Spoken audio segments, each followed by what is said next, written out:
Just a quick introduction on what we're doing here. My name is Akshay. I'm Akshay Mendon. I'm a part of EMA Partners Singapore.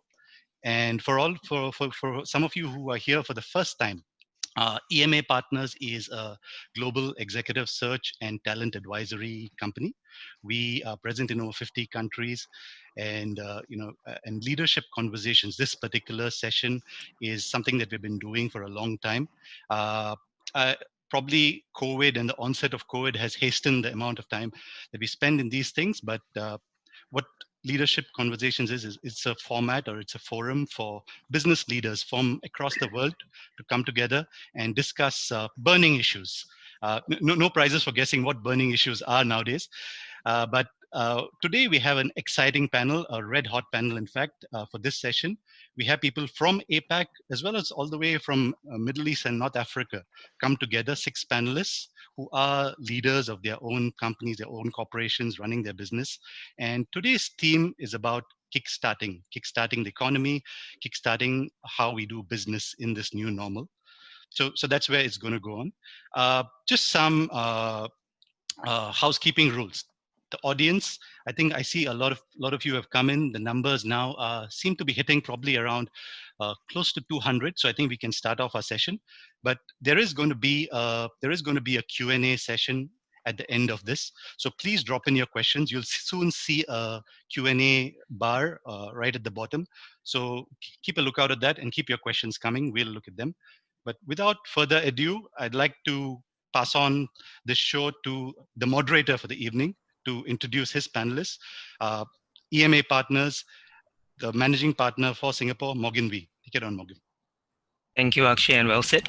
And welcome, everyone. Let's start off with a quick poll, just to gauge how popular the term new normal has been relative to a year to 2 years ago. The poll should show on your screen soon. Just click on it and just send a submit and it'll tally up. So while we're waiting for the results to come in,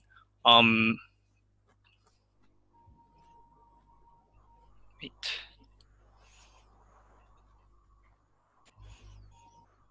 So while we're waiting for the results to come in, I think you can already safely assume that the usage of this term has jumped a few folds compared to the last year or two ago.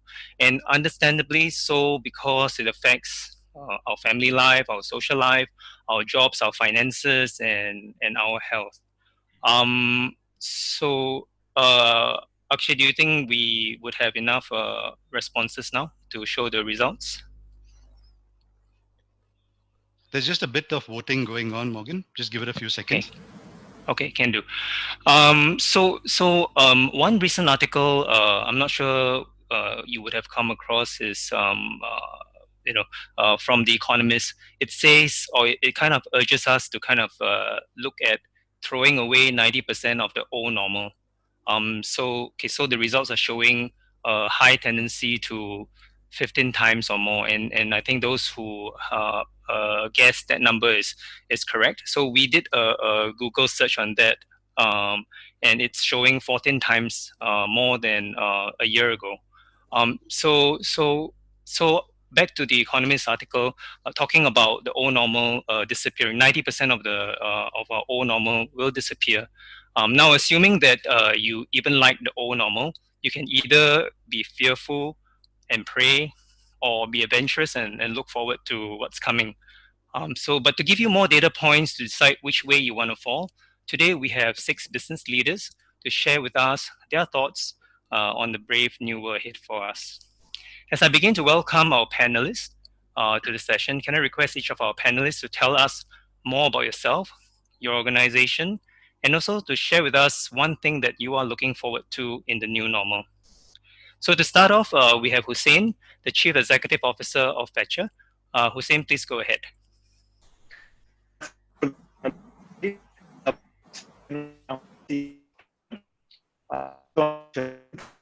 We're having a bit of an audio issue from Hussein.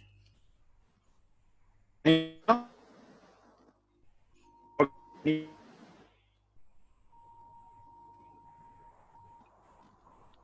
are not able to hear you, or is it just me? Actually, are you having audio? No, there is an audio issue. I think we probably come back to Hussein. We Okay. move to Kenneth next. Yeah, let's move on to Kenneth. Hi, Morgan. Kenneth Morgan, is the president of APAC and Japan of Varian Medical Systems. Kenneth, please go ahead. Morgan, first of all, thank you for having me on the panel. My name is Kenneth Tan. I'm the president for Asia Pacific in Japan for Varian Medical Systems based out of Singapore. Varian Medical Systems is a 72-year-old company based out of Silicon Valley. And for the past 72 years, we have been involved in cancer care. We are the leaders in radiation oncology. And in radiation oncology, what we mean by is radiosurgery and also proton therapy. Radiation oncology is used to treat about 60% of all cancer patients, and we have about 10,000 employees worldwide.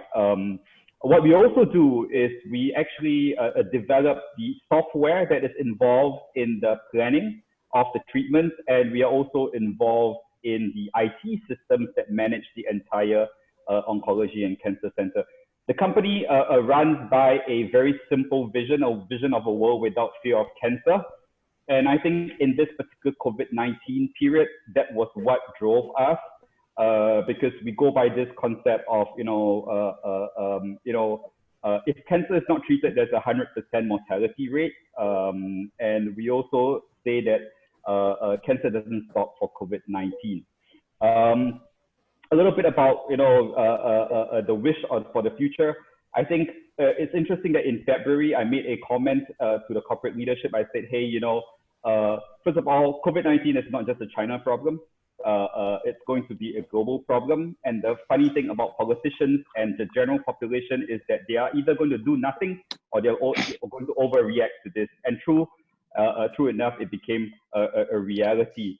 What we are seeing today, I think, is inequality, right? We are also seeing actions that are driven by fear and they are driven by self-interest. I think the wish for a new world would be a world that's driven a lot more by kindness, a lot more social consciousness and social cohesion to take us forward.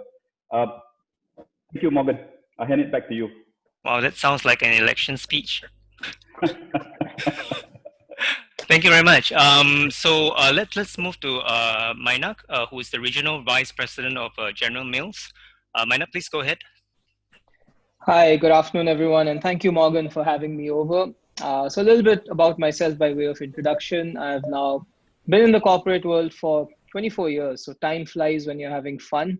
All of it in consumer goods. Started with Procter & Gamble, spent 18 years there, starting in India and then working across the Asia Pacific region, and then with General Mills for just over 6 years.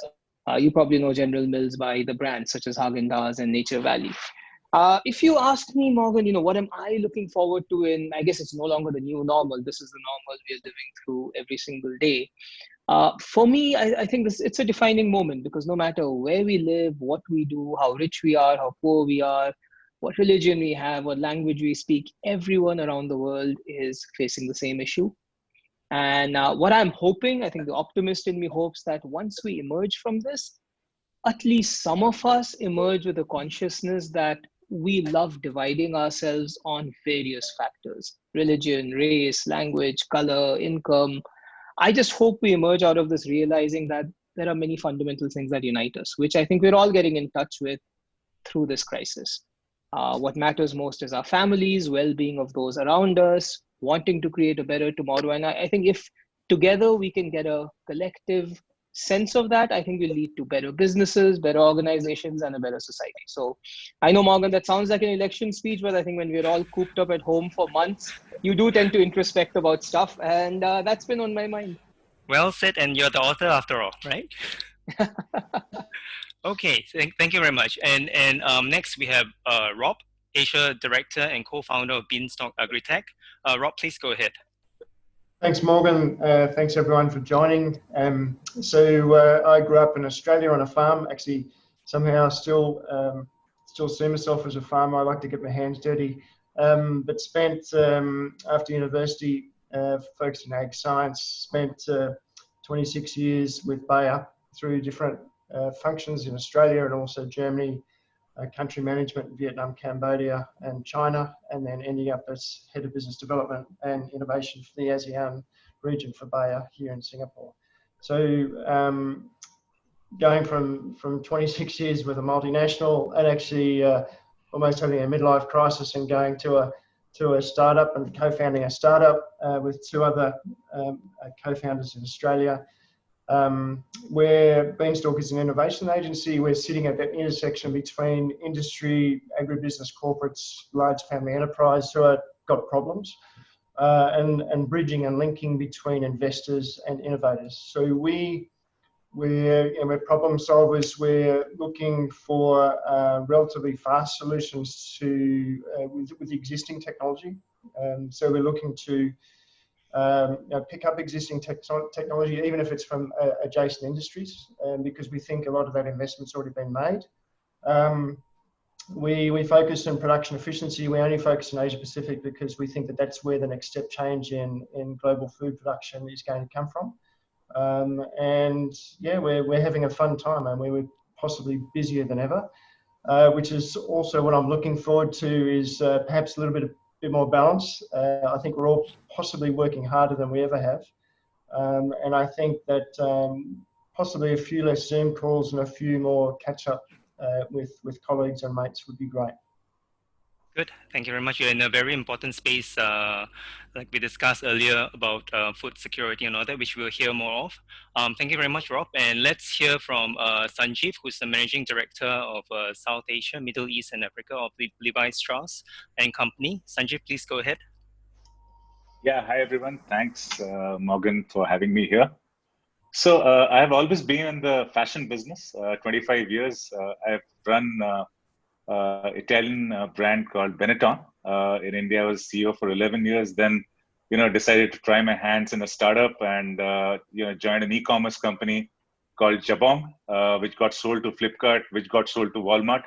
And I came back to Levi's. In fact, I was in Levi's in the early days of my career. And it was my second job in 1999. I was a product manager.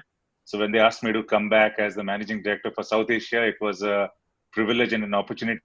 A brand I love. I've always been a jeanswear guy. I'm a sneakerhead, a motorbiker. And, I think 2018, I took charge of the larger region of Middle East and South Africa, which has been very, very exciting. And we operate in around 25 countries and I think more than 5,000 selling points across. So we have a large scale business. Levi's, I think all of you must have a Levi's story, either in school, college, or later on. I hope that all of you wear the Levi's jeans. And yeah, I'm, I think, looking forward to hearing from all of you in terms of your perspective and learn a little more. Thank you so much. So one thing I'm not very sure of was whether to classify Levi's as non-durables, because mine has lasted 10 years. Absolutely. And it's quite expensive. So I don't know. Yeah. I just want to add here, Morgan, that, one of the things which I'm looking forward to as this basically unfolds and we get out of the, COVID situation into the new normal is to actually go out and thank my store team and store staff and meet them in the front end. And also to thank my vendors and my factory workers who have been actually ahead of the curve and they have been serving our consumers while we have been in our comfort zone in our homes and trying to manage the business. These guys have been taking a lot of risks coming to work. India is a very complex situation. There are curfews, the cases are just surging, but these guys have been really resilient. And I want to personally meet as many of my store staff and store teams and factory workers and go out there and thank them as soon as possible. Understandably so. Thank you very much. And next we have Thomas, Executive Board Member and Chief Executive Officer of BSH Home Appliances Middle East. Thomas, please go ahead. Hi, Morgan, colleagues and attendees. Thank you very much for the invitation to this kind of leadership conversation. It's a pleasure to be here with all of you. I'm Thomas Alonso, the Chief Executive Officer of BSH Middle East. For the people who doesn't know about our company. We are talking about home appliances under the brands Bosch and Siemens mainly, but we have more than 14 brands behind us with different names.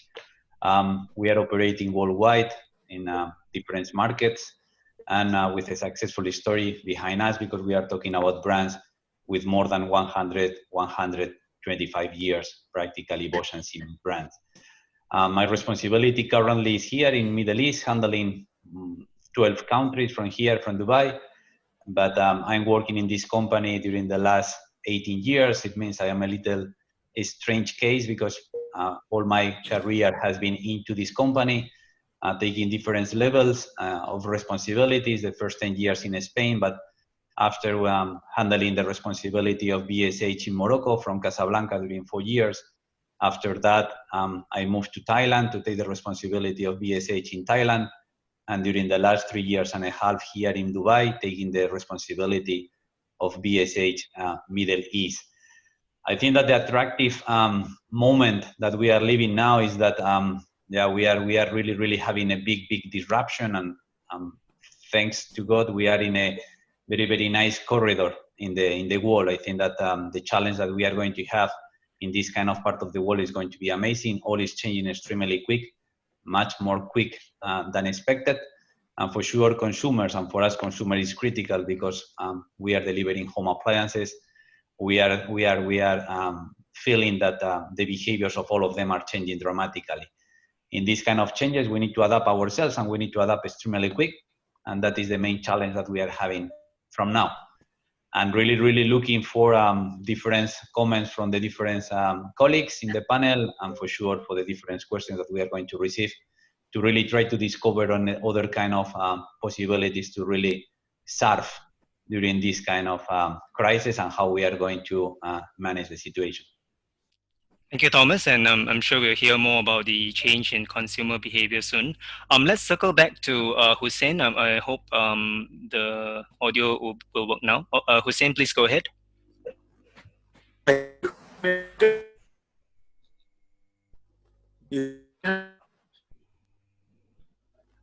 Okay, the audio is still not working.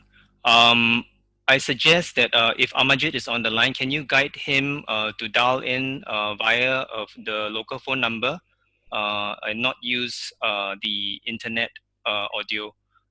Hussein, in the interest of time, we will move forward. Amajit, please guide him on the dial-in option for Zoom, and we will push on ahead for now.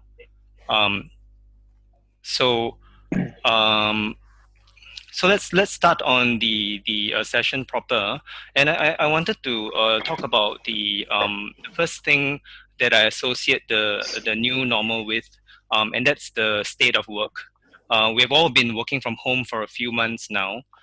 Initially, I think most are fearful of the low productivity and poor engagement, that field sales are not running, field marketing is no longer required, regional folks are not traveling to be the overlay resource that they're meant to be, but yet things are humming along. In fact, now several companies are making work from home permanent. They are relooking at how work gets done, but more significantly, they are rethinking job definitions, redesigning their organization structures. So to start the ball rolling, I'd like to invite Mainak to comment on work and organization design into the new normal. Mainak, please go ahead. Sure. So Morgan, that's a really good question. I think through this crisis, every organization's had to pivot, modify how they get work done. And I think many of the things we've been through over the last few months will lead to tangible changes in how work gets done. You talked about organization design and structure. I think what we do need to recognize is for any structure to work, you do need to get the right talent, capabilities, and culture. So I think those also do need to move along with structure. I really see three broad themes I've taken away over the last few months as far as organization design goes. The first, I think organizations will thrive which are less hierarchical, less centralized, and give more empowerment to people who are closest to where the action is, whether it's customers, retailers, consumers, production sites. In a volatile, fast-changing environment, you need people closer to the action who are empowered to take decisions and move the ball along without having to go through multiple layers of approval. The second thing I think many organizations will go through is just a broader thinking about where work can get done. And you mentioned, earlier there were very classical organizational structures. You have a regional headquarters, you have a local market headquarters, you have branch offices. I think what a lot of organizations are realizing through the experiences of the last few months is work can be done remotely, which you may not have thought of before.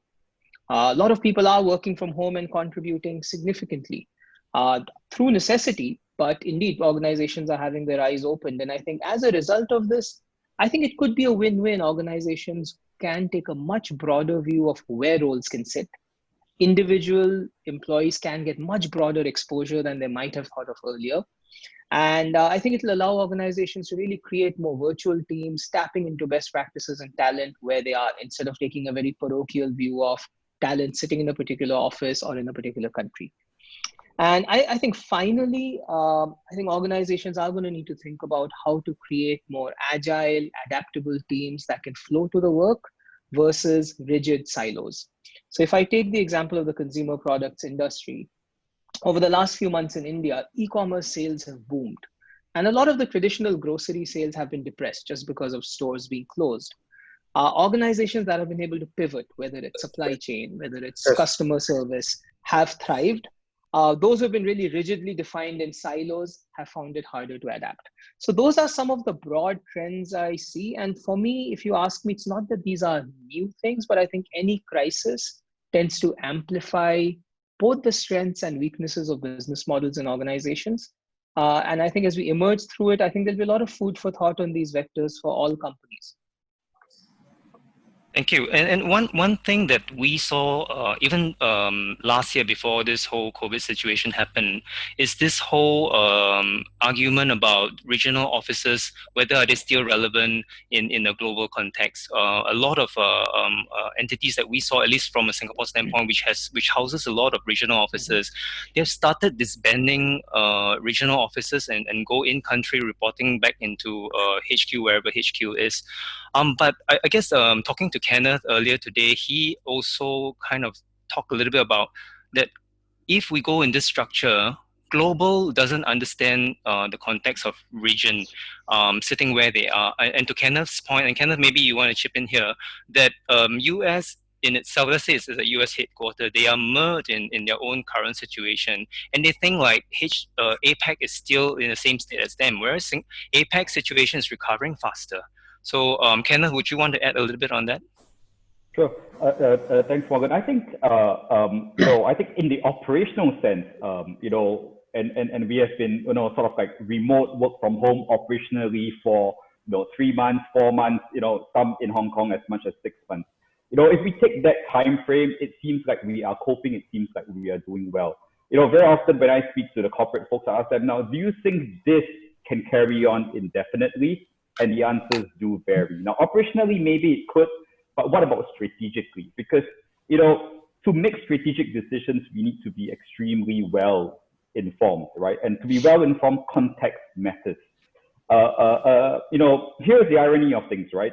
And I was actually in a similar kind of conversation with Asia Pacific leaders, and a lot of these Asia Pacific leaders had corporate headquarters in the US. And they all shared the same thing. They said, well, in February, when we went to our corporate headquarters and we said, COVID is not a China problem, it's going to be an APAC problem, and it could most likely be a world problem. Nobody really believed us. And now, when we go back to the corporate office and we say, hey, guess what? Asia Pacific is recovering very, very quickly, a lot better. Everybody's also giving us a skeptical response.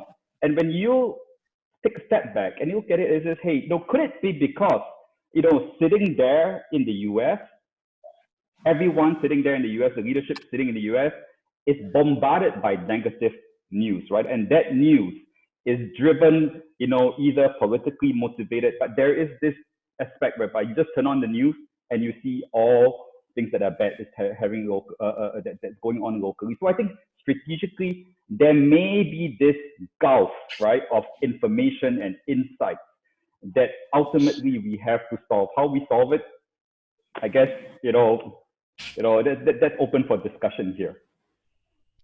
Yeah, my fear is that there is right now a lot of discussion from an organization design standpoint to be efficient and cost efficient and all that. But I do agree that there is a gulf of disconnect from region to corporate headquarters wherever they are, and we have seen that. So I do not know finally in the new normal whether is it cost over being rational about it and things like that. So I don't know. But to the Mainak's earlier point about actually everything boils down to the right talent and the right skill set. And I want to point there that EMA can help in this respect. Right? In case you need the right talent, you do call us up. Thank you very much. I think I'm not sure if Hussein is back online. Yeah. Can we test the voice? Oh, you can hear me now? Yes, we can hear you now. Perfect. Very good. Let's circle back to Hussein's introduction. He's the Chief Executive Officer of Fetcher. Hussein, please go ahead. Yeah, thank you. And very sorry for the sound. It was a Bluetooth problem. My name is Hussein. I'm the CEO of Fetcher. I just joined Fetcher recently. Fetcher is a new age end-to-end logistics firm based in Dubai. We are here to transform the traditional ways of receiving and sending packages. And we are here also to solve the problem of the last mile deliveries in the region. We do this through the cutting edge tech-enabled ecosystem solutions that we provide. So we're not really that traditional courier company. We're much more than that with a twist of beautiful technology that we have. My quick 2 cents about what really would I like to see in the new normal world. Basically, I would like to see more collaborations and more. I mean, because today the world is full of competition, right? We compete together on every single business and in every single industry. So what we really need to see, because the whole world came together as one hand and they had one purpose in front of them, which is to beat this crisis and to beat the COVID-19. It was a big lesson for us to move forward by collaborating and sharing all these quick wins rather than fighting and wasting our energies on just competing for bits and pieces for each and every one of us. This is really what I would like to see. And I think the world taught us how to be one hand towards a win-win situation for everyone. Good. Thank you. Thank you very much. So let's continue into our conversation here. And one of the new phenomenon that we see is the famous global toilet paper runs around the world. And I was just sharing with Rob, my biggest grief actually is baking flour. Because just like many households, my family turned to baking out of boredom. And we in Singapore, there were long queues to purchase simple things like that. And in the news, we saw images of tons of milk going down the drain, beautiful tulips being destroyed, and then more news on how countries like India, Vietnam, Russia are restricting food exports. And for a food deficit country like Singapore, we are scrambling to find simple things like eggs, vegetables, meat, supplies. So I would like to invite Rob to comment on the future of food security. Rob, please go ahead. Yeah, thanks very much. So, food security for Singapore is not a new thing. I mean, for a number of decades now, the Singapore government has been focused on strategic plans and essentially pandemic plans to counter this. But I think there's nothing like a black swan event to highlight not only the complexity of the food system, but the fragility of the food system. There are so many touch points now in a global supply chain that where consumers want any food, anytime, anywhere, means that this disparate approach to food supply comes under stress. And we see that in processing, in North America with Tyson's, we see it with dairy farms, like you pointed out. I think the thing to focus on, if you think about food supply, we're actually relatively efficient, depending on where you're looking at. Where we're not so great is on waste and waste stream management. So actually the equation when we talk about feeding 10 billion people by 2050, it's as much the equation as much around waste stream management and how we treat food in the supply chain as much as it's about production efficiency. So when it comes to production, what COVID is highlighting, and even if you think back before COVID descended, there was this shift towards plant proteins led by Impossible, Beyond, Just, and others. What COVID has done is actually fast-track that. So you'll see increased capital flows into these companies and the second-tier companies. So sometimes these companies, Impossible and Beyond, come in for some criticism because the products are maybe over-processed or whatever. But we should cut them some slack, because actually what it's done is define a new product offer in a mainstream consumer segment of flexitarians. So it's actually not appealing necessarily to a fringe segment of vegetarian or vegan, but actually for the mainstream population who are looking perhaps to eat less meat, less smaller portion size, less regularly, but maybe higher quality. That's actually addressing part of the problem. Notwithstanding that, we're more mainstream. So we advocate for all animal, plant, fungi, algae, bacterial-based, cellular agriculture-based forms of production. To have a sustainable production system, you need diversity. And so in the same way that what this is driving is innovation. So necessity is the mother of innovation, and innovation and supply chain disruption in localized production, vertical integration in supply chains. In the case of cellular agriculture, a shift in consumer sentiment and consumer adoption, perhaps that GM technology wasn't able to achieve. Even though we've just passed 1 billion hectares of GM crops sown globally over 25 years, there's still, of course, consumer sentiment is really critical. So my message, if you're a baker, I think if you love baking, I think that's fantastic. It's probably reignited family, I know in our household, dinner table conversations because of the circuit breaker. But I think at the same time, if there's anything that comes from this, is an awareness of where the food is coming from, and perhaps how that translates into carbon miles and sustainable food production systems. Thank you. And back to my point about farm to table situation, where we saw the situation where, because of the logistics shutdown, a lot of the production can't reach the consumers. It's the only way to localize production. But in Singapore's case, you can't have that solution for kettles and things like that. It doesn't work in Singapore. No, look, I think, yes, of course, it was a great media soundbite, tipping milk down a drain, or you mean it's not real? I do think that we haven't seen the last of supply chain disruption, because if you think about cash crops, say vegetable growers, that was 10 weeks ago, 12 weeks ago, that they may have decided to plant one less crop or one less field. And so having accurate forecasting systems in this complex supply chain takes some time to ripple through. The longer term impact is actually more in animal production and genetics. And that's where perhaps we'll lose some production or productivity. But in the meantime, as you point out, for Singapore, a really heavy focus on capital inflows or investment by Singapore Food Agency, seeds capital on aquaculture, vertical farming systems, and cellular agriculture, but also building out Singapore as an agri-food tech hub so that we can do turnkey export solutions for regional neighbours. And so I think as you shift to this new business model, you're creating new economies and new industries, and turnkey solutions for agri-food tech linking Israel, Silicon Valley, Australia, Telangana is a really key way for Singapore to move into this space. Right. Thank you.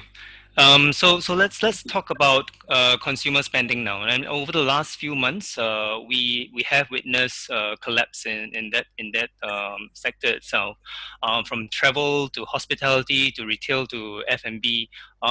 We saw online spending going up, of course, but the overall pie has shrunk. And looks likely to continue as frugality sets in with the state of economy the way it is. I saw headlines today of Zara shutting down 1,200 stores and then Starbucks 400. So I would like to invite Sanjeev and Thomas to weigh in on this from a durable goods and also a non-durable goods standpoint. How is consumer behavior shaping up into the new normal? Let's start with Sanjeev. Yeah, so I think, should I go on? Yes, Sanjay, please go ahead. Yeah. So we have been seeing some interesting trends in terms of how consumers are looking at consumption, and as the markets opened up globally, I will weigh down on what we saw in markets like China and some other markets which were ahead of the curve. And very clearly, I think brands rushed into offer discounts because probably they were looking at liquidating inventory, but very clearly the consumers who are coming to the stores and who are buying online were very deliberate, and we saw that they were still looking for exclusive stuff. They're still looking at brands they trust. They were looking at category leaders, and what we saw was initially we launched some new collections, for example in China, which was some collaborations we had with New Balance shoes. We launched a line called Super Mario, and those were sold out in seconds, and consumers were very eager and very conscious about whether the goods were made, the jeans were made sustainably, and how long they will last. So I think consumer purchase has become far more deliberate. I think there are challenges in terms of retail. For example, we are seeing now as we open our markets and stores in India, consumers are a little skeptical about trying on the garments. Consumers want to look at contactless technology in terms of they can come to the store, park the car, pick up the goods, buy online, and get it delivered at the stores. Consumers want to take the goods back home and try. So we have to really overnight transform our ways of working in terms of making sure that we're integrating all the technologies which are available, whether it's omni, curbside pickup, contactless, and scale up our digital transformation. The other interesting thing we are seeing is that post the COVID situation and post that when we opened the stores, our loyalty consumers' consumption has really almost doubled in terms of they're coming back to the store, they trust the brand. But at the same time, we are also finding new young consumers coming and shopping.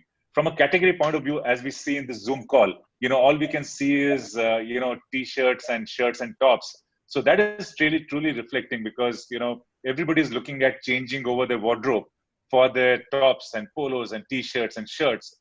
But we are seeing a little bit of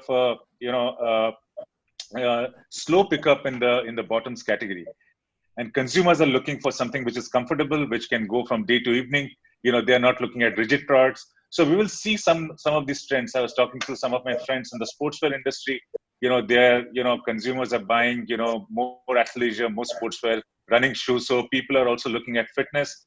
So I think there'll be multiple things we will look at. E-commerce is definitely growing very fast. How much of that is going to stick in terms of consumer behavior, where we are yet to see. But definitely, I think we will see a shift from brick and mortar to e-commerce as we go forward, and some of it is going to settle down. So it's interesting that you say that the sales for bottom is not as good as the top. I think it's only because for a lot of video calls, that's all we are concerned about. Right now, yes. And as people start going out, I think it's going to bounce back. But the initial spike, for example, people came out and shopped for more for underwear. People came and shopped for more kids' garments, because in 3 months, kids might have outgrown those garments. So those are very, very short-term trends. But from a medium-term point of view, I think all of that is going to settle down. But what is going to change is the way consumers behave in terms of shopping. I think some of the new technologies like virtual mirrors, virtual trial rooms, contactless, which we are not finding traction in the last 4 years and would have perhaps taken another 5 years, will now get shrunk, and people will adopt faster technology in terms of shopping in the next 6 to 8 months. And do you think what we saw today from Zara shutting down 1,200 and their declaration that it's their new direction and their new strategy, that given that malls control of access to malls, at least in Singapore, you have to do various checks before you get into the mall, and then you have to have checks to get into the store in the mall. I would think twice about going to the mall now, right? So do you think I think it's a number of stores out there is just going to shrink? And what's going to happen to the malls? I think malls definitely. I think we're seeing a leaning of consumers to shop on high streets. Of course, malls. Ultimately, malls will come back with their SOPs and the way they manage. I think we are seeing initial consumer reaction to avoid going to the malls in the initial phase. But I think it's going to settle down over a period of time. And what's happening right now is that mall owners are taking a very tough stand in terms of giving rent moratorium.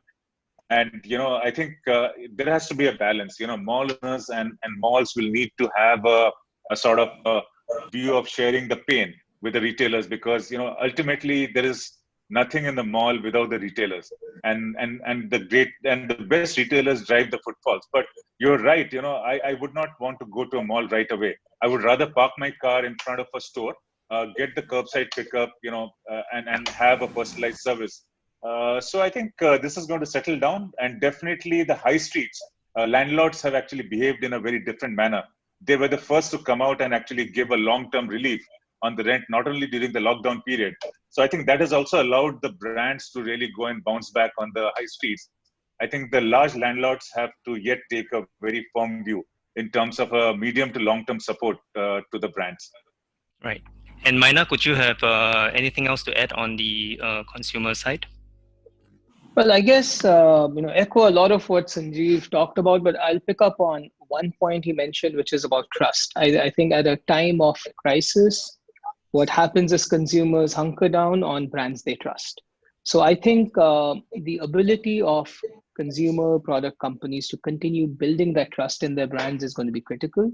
So I think for brands which have leadership positions, Levi's, for example, they'll need to find out new ways of connecting with consumers as the environment changes, as consumers touch and feel products less, as new channel opportunities open up. I think the imperative for brands in leadership positions will be, how do you continue to have that same level of equity and trust? I think it is going to make it challenging for challenger brands, because when consumers are looking for what's familiar and tried and tested, at the same time, I think the biggest opportunity for challenger brands will be the status quo is already disrupted. And I think for challenger brands, they need to really grab the opportunity to look at where can they ride and drive this disruption. If consumers aren't going to malls or stores, e-commerce is booming, how can they really be at the leading edge there?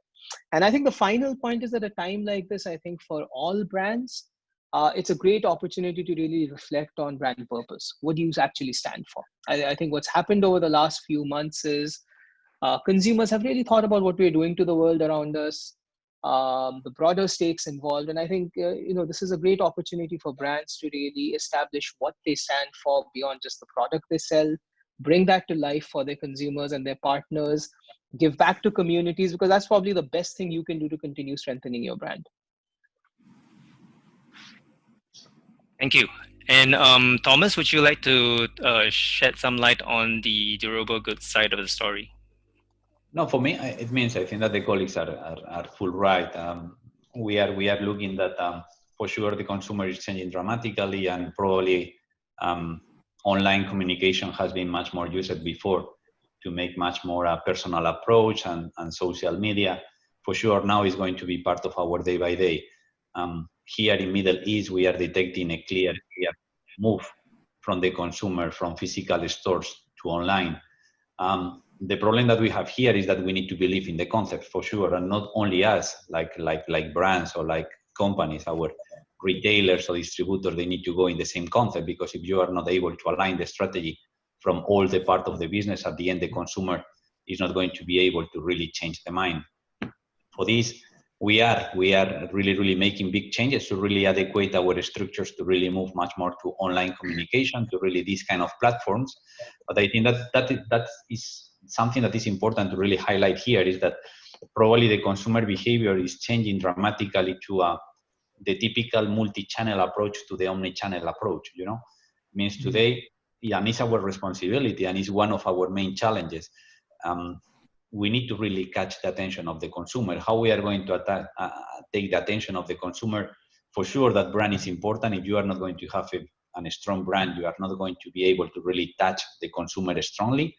But we need to provide a special touch to the consumer. If the consumer is not going to feel special, if the consumer is not going to feel that the brand is really creating something different for him, unfortunately, we are not going to be able to catch. And in this kind of challenge, the brands or companies that are going to make this possible are going to be the only ones that are going to really be able to succeed. For this, the omni-channel concept, when I'm talking about omni-channel, I'm talking about physical shops, I'm talking about brand shops, I'm talking about websites from the brands, I'm talking about the really, really big universe to really provide and attack the consumer with one only way and to really catch the attention from them. Like I'm saying, and like the colleagues are saying, it means if behind this you don't have a strong brand to really create trust, to really create loyalty from the consumer, at the end it's not going to be possible. But for sure, the future is going to be in this track. It's going to be a very, very big movement from physical to online. It doesn't mean that physical is going to dead, not at all. We are going to continue having these kind of concepts, but we believe in a much more omni-channel concept with multiple approach to the consumer, but with one meaning to really attack him. All right, and in Singapore, on our e-commerce website, we have seen cars being sold online as well, from Toyota, the brands, not the second hand cars and things like that. So I always wondered how many cars are actually sold that way. Given that right now there is no possibility to go and test drive, to touch, and to take a look at it, do you think this avenue is more about creating just an awareness as opposed to hoping that the sales actually occur? Obviously, washing machines and all that is at a different price range from a car. Perhaps that can still happen, but do you see that trend actually moving to an e-commerce purchase? But for sure, that depends much more about the channel that we are talking about, the product that we are talking. It means in cars, I'm not really an specialist, but normally when you are going to purchase, like a consumer point of view, you want to touch, you want to feel, you want to listen, you want to really have much more in contact with the product. Depends of the product, but I'm sure that now the first step that multiple brands we are taking is like we need to defend our territory, we need to make some noise, and we need to make our brands much more visible. That is the first step. But one time that we are doing this, for sure that the strategy needs to be to really adequate the proper system to the consumers to facilitate to them as much as possible that from the laptop they are going to be able to feel, touch, and listen the brands that we want to sell. In this kind of movement, how we are going to really be able to provide this kind of experience to the consumer is going to be the key element. It means at the end, like I have repeated, the place always is going to be there, but we need to really try to provide to the consumer as much possible experiences from the laptop to really create the demand of our brand from his side. Okay, all right, thank you very much. So let's move a little bit more to the e-commerce search that we are seeing. So I wanted to share that a couple of weeks back, I wanted to order some groceries from our local E-Mart, and I was shocked that the earliest delivery is like 3 weeks away. So imagine if I really needed that toilet roll, it would be 3 weeks down the road before I can get the delivery. Now the e-commerce search is here to stay, lockdown or not, but last mile delivery is struggling to cope. I'm not sure what's the situation like in every other country, but in Singapore, it's definitely on a back foot. So I would like to invite Hussein to comment on the new normal of contactless economy, and also what to expect in the last mile delivery into the future. Hussein, please go ahead. Yeah, Morgan, as you said, the spike was really, it was never expected. You are talking about around 600% of maybe increase in demand in certain products in certain areas and countries. However, the problem is nobody was ready for this. I mean, in the country, any of the countries in the region here, if you bring all the courier companies together with all their infrastructure and all their capacity, they will not be able to fulfill a portion of what's there. So nobody was ready, honestly, to this. But it is a great lesson for everybody to really enhance their capacity and to be ready for what the future will bring. If you notice the consumer behaviors here, I mean, everybody is going to online because brick and mortar is literally slowing down. It started before COVID-19, COVID-19 accelerated this. So e-commerce is here to stay and to grow in double and triple digits in the coming months. That's what we see from the industry. Secondly, people are not really buying anymore the luxury items. I mean, now everybody will tell you, we'll buy the essentials. These are more than enough for us, which will affect again the retail business and certain brands. Also, less dependency on cash. People are going more into online payments, digital payments. People are afraid to touch money. I mean, in Saudi Arabia, it's not allowed now to deliver based on cash on delivery. So they're enforcing digital payments. Well, honestly, for us as logistics companies, this is much better, because the efficiency of the delivery is going to go up from mid-80s to the late 90s. Cash on delivery, in addition to it's something that you can offer as a value added for the customers, but it's a very costly and not an easy process like any digital payment. In addition to this, I mean, when we talk about contactless in the last mile, it's not about only the last mile putting the box in front of the door. No, if you're talking from a safety perspective, the journey of the package from the moment it is fulfilled in the facility, in the warehouse, up to the customer's door, you should have you should have a touchless journey that will ensure that specific package is having less humans touching it. And it starts by automation of your fulfillment center, right into the way you put it in the van, right into when you deliver it. Usually, traditionally, you get a proof of delivery. So you sign on the scanner. I mean, the scanner will have millions of fingerprints, which means you will have a lot of viruses there. So customers are rejecting this. They're telling you no. The technology to fix this is by taking a picture, believe it or not, for the box in front of the door. And this is considered now as a proof of delivery. Or you will send the customer a link, and you will tell the client, please go to this link and sign digitally that you have received the package. So things are changing. The traditional way of handling a package is completely being disrupted. And it's going to be here, I think, for a couple of years. If people forget COVID-19 and you don't have a COVID-20, we'll be back almost to normal in this, but not in the same way like it was in the past.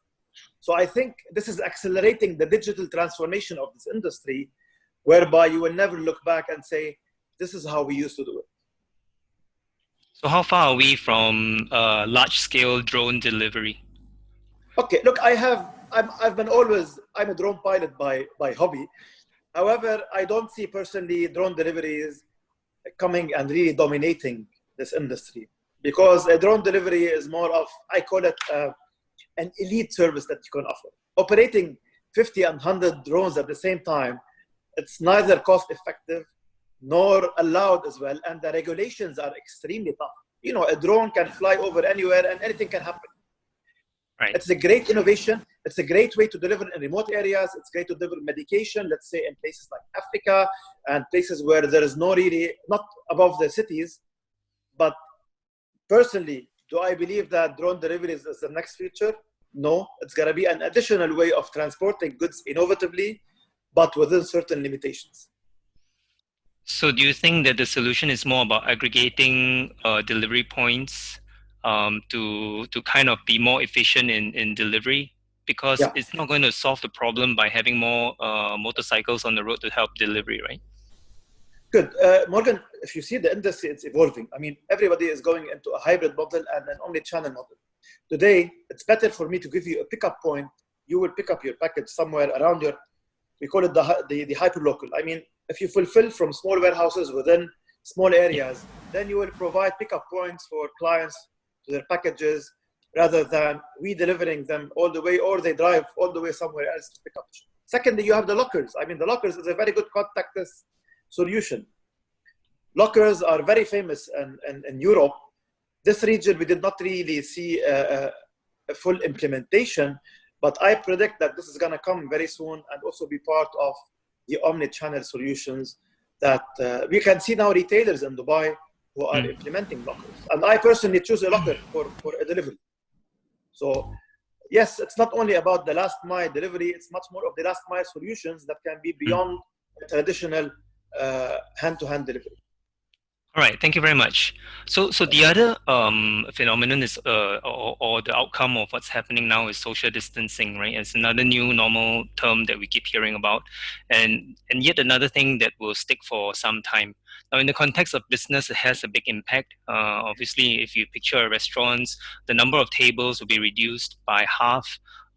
Services, professional services companies can't get on site to finish their projects. But on the other hand, we see a surge in new services or growth in services like telemedicine. So I would like to invite Kenneth to talk about the challenges and opportunities arising from social distancing. Kenneth, please go ahead. Thank you, Morgan. So I think during this period of COVID-19, healthcare was considered an essential service. So most governments did their best to allow it to continue, undisrupted. But when we look at social distancing in healthcare, there were three elements, right? One was border controls, the other one was local movement controls, and then within the healthcare setting itself, how do you separate the patients out? How do you separate your staff out? So there were a lot of these issues that we had to deal with. Now, initially, the interesting thing is that the healthcare systems are not equipped to handle this sudden overwhelm, to be overwhelmed by these number of patients. So initially, we had to respond very quickly. And, in the case of cancer patients, because, cancer doesn't stop for coronavirus, we were, as a healthcare company, very, very focused on continuing to make treatment available. So there was this commitment to our customers to make treatment available. And then on the other side, there was this a business aspect whereby we had to ensure that our orders and our revenue continued to come in. The nature of our business was such that we are a capital equipment business, and we were also involved with the construction of the cancer centers. So we only recognize revenue, right, when construction hits a certain phase, equipment is delivered, it is installed, it is commissioned. At each milestone will we recognize revenue. So can you imagine an environment whereby borders are closed, people can't travel locally, and we can't get anybody on site. So there were all these things that were preventing the recognition of revenue. So I think one consistent theme that came out, right, of all these that will last post-COVID-19 is this concept of remote, right? And remote means, various aspects of telemedicine.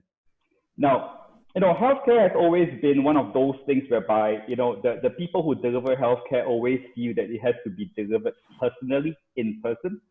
And I think the current environment has changed things, right? In this short 3, 4, 5 months, paradigms have shifted.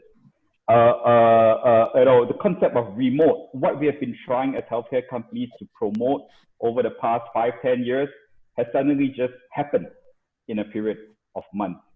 And when we talk about remote, the initial concerns was always about cybersecurity and patient confidentiality and information.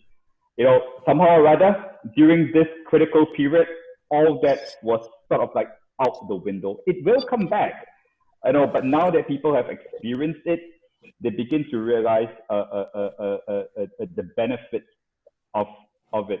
So I think this concept of remote, whether it's a telemedicine, whether it's remote treatment, they are here to stay. I'll give you an example.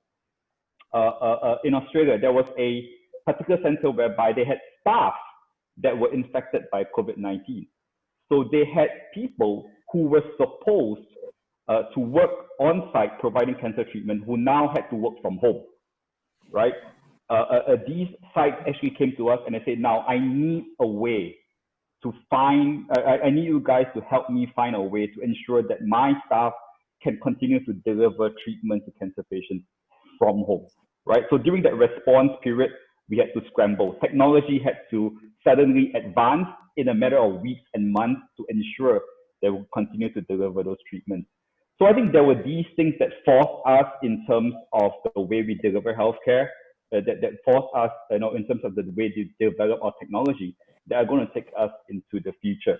Now that we are in a little bit of what we call a recovery and a reimagine mode, I think this concept of remote is here to stay.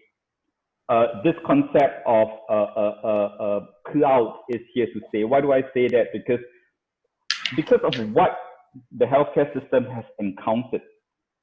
A lot of our current customers are coming back and say, can you help us ensure that when we face the same situation in the future, we do not have the same problem. So while all our business have business continuity plans, believe it or not all departments in hospitals have treatment continuity plans. So I think moving forward, for healthcare companies, it's not just about selling products, it's also being able to deliver a treatment continuity solution to our customers. And built into that solution is a concept of a remote.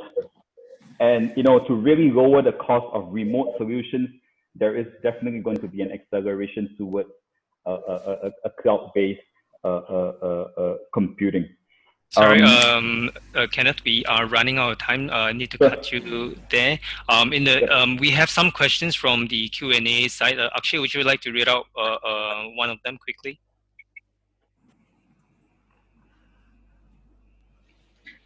Oh, you're on mute. Akshay?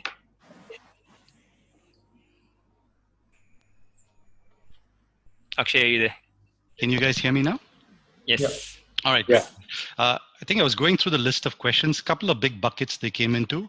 One was about this crisis. Now, as business leaders, you have seen the crisis close on. I think what the audience want to know was about risk mitigation. Now, going ahead, you've seen this. As a leader, what would be the key areas you would focus on going ahead? Maybe one or two of you can take a stab at it.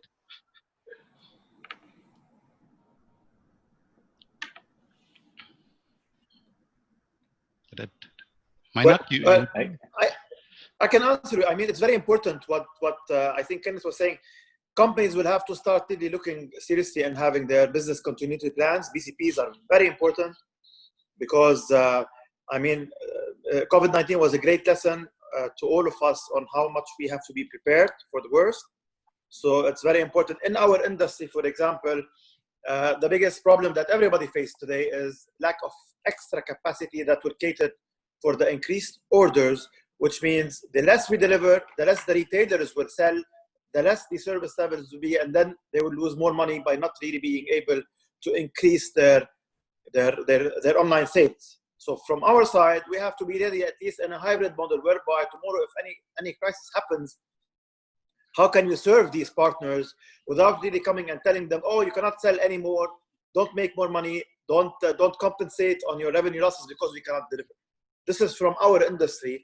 I think it's very important to always have a cushion or a buffer capacity, not necessarily by recruiting new people, but by having different partnerships with people who can give us capacity and enable us to serve our clients.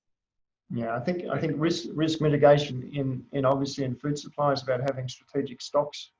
It's about having very strong strategic alliances, like between Singapore has 142, I think at last count, trading partners with a number of strategic, comprehensive strategic partnerships. I think it's also reflecting on the nature of the pandemic and assuming for a minute that actually it's not going to change. The new normal is now. This is the new normal, and I think a return to conferencing is a great example.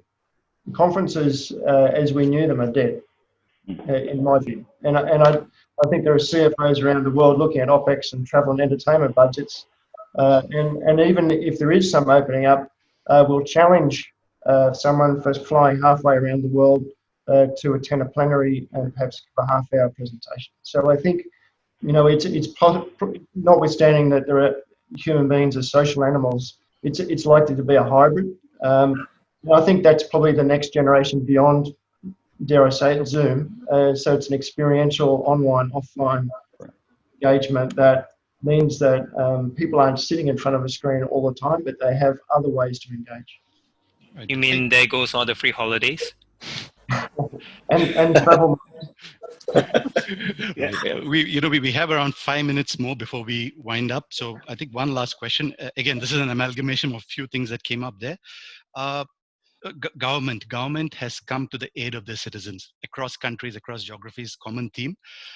Going ahead, post-COVID, in this post-COVID world, as business leaders, what kind of partnership do you see, companies having with government going ahead?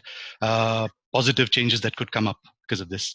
Mainak, anything from your side? No, so I'll share a couple of thoughts on that. So I think one of the biggest things that's come out of this crisis is when tough times happen, I think people need to step up and do their bit. And I think we've seen governments try and do that in different ways in different countries. And we've also seen corporates try and do that. And I think one of the biggest changes I see coming out of this crisis is for companies to start taking a much more deliberate and thoughtful view of what are they actually doing to give back. Some companies take it really seriously. For others, I'd say we need to have a CSR committee. But genuinely, at times like this, we all need to pull together, really examining how could we work as an industry with our peer group companies? How could we work across industries to solve issues like logistics? How could we work better with our customers? How could we work with the government? And indeed, how could we all work much better with our employees to help them through tough times? So I think somebody talked about it earlier. What I'm hoping is this opens up much more collaboration, and not of a transactional nature where I need something from you, therefore I'm collaborating with you. But really, we're all facing the same issue. How could we help each other out on multiple formats? So I think we'll find new ways of collaboration across sectors with customers and with governments. All right. And I guess few minutes more. So just one last question. Seems to be the popular question going around in places as well. Zoom has benefited from it a lot. So we figured out now that we don't need to travel so much. Remote working sort of works. Video conferences work. Zoom works. Things work. So do you think offices as they are, commercial workspaces, large size offices, will they remain? Probably one of you, maybe Sanjeev can. Yep. I think this is something we have been really deliberating on, and I think we have taken this work from home in the context of COVID. If you really look at it, I think work from home, pre-COVID was already existing, and we have to really look at a new normal in the sense that it should be work from anywhere. And I think what we need to do as companies and organizations is to not really, jump at some conclusions. If Google is saying that, only 75% of the workforce is not going to come back and going to work from home, but we have to look at it from a point of view that we need to empower employees and give them the choice in terms of where they want to work from, what portion are essential workers, what are engagement workers. There are different categories of requirements which will be there. And therefore, I think we need not forget that a lot of the innovations, a lot of the growth which is happening in terms of how companies look at getting ideas from consumers happens at certain touch points. And you need to have the cultural context. You need to have to interact with consumers, and therefore I think that is going to remain important. And I think this is going to morph and transform into a situation where you could have micro, satellite offices. You could have offices which will have a different way. I think we have seen that open offices were very popular because it has a cost benefit. We had 200 square feet per person. Earlier, it came down to 100 square feet. I think all that is going to change and evolve. And I think work from home is going to look very different to work from anywhere. And it will get the flexibility to the employees to really make that choice. Right, thank you. Thank you very much. And I wanted to apologize for the 10 minutes overrun here. But on behalf of EMA Partners, I would like to once again thank our panelists, Hussein, Kenneth, Mainak, Rob, Sanjeev, and Thomas for their precious time and participation. And also a big thanks to all those who have tuned in. We hope it has been a fruitful session and that you enjoyed it as much as we have enjoyed sharing this. So signing off from the hot and humid Singapore that I'm in, over and out. Thank you. Thanks. Bye, everyone. Thanks, everyone. See you. Thank you. Bye.